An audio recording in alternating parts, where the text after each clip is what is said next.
What are first graders capable of with educational technology, you ask? How far can you push 6 and 7-year-olds with meaningful, complex tech use? Can first graders only just stare at a screen and consume technology? No way! Just walk into Mrs. Wolf's first grade classroom and you'll see that these little humans are capable of so much more than most adults give them credit for, that you can use deep, purposeful technology with them, and that littles can be creators of their own original content instead of simple consumers. Take a quick journey through this transformational classroom to gather ideas on how your students can become creators no matter their grade level. I can build a digital folder online and share my work outside my classroom.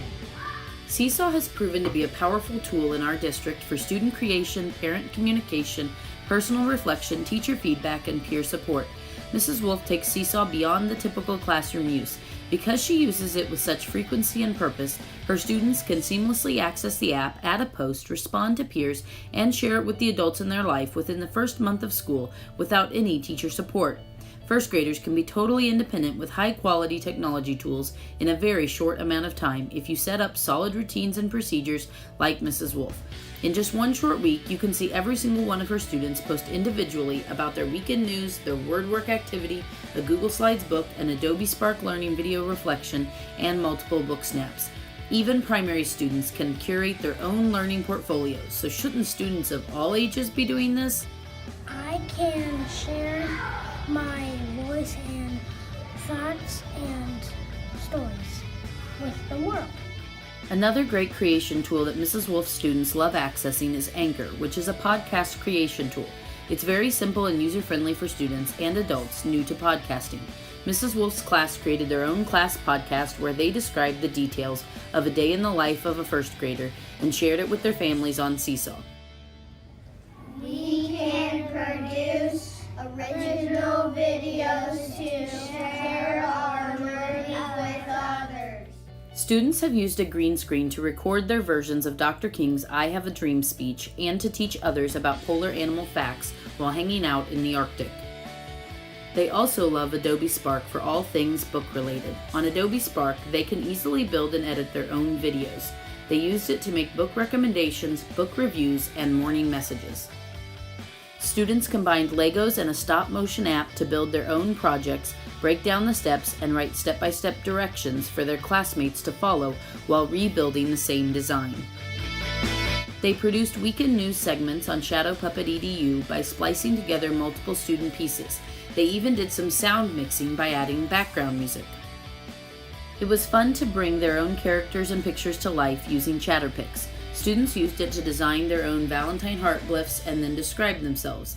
They also used their penguin pieces from art class and added voiceovers to share facts about the Arctic. Telegami is another of their favorite video creation tools. They used it at the beginning of the year to build avatars of themselves and make introduce yourself videos.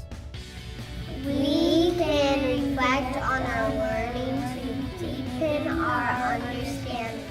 Reflection is the most important part of creating, and Mrs. Wolf has lots of great tools to help students reflect on their learning. Padlet is one really great one. They use it for picture of the day activities when they make an inference and then respond to each other's thoughts about the thinking. They also use Padlet to track their independent reading by recording their connections, questions, and facts about their personal books while Mrs. Wolf is busy with her small group lessons. They also use Padlet to tell her books they want to read and book recommendations they have for others. They even hang these in the hallway for others to access. Students love Flipgrid for reflection. They use this to collaborate with 5th grade reading buddies across the district about their animal research projects they help them study. They also used Flipgrid worldwide to do a World Lucky Charms experiment and to get feedback from their ultimate animal designs. Hoplet helps students reflect on learning by allowing them to map out their thinking on a visual web.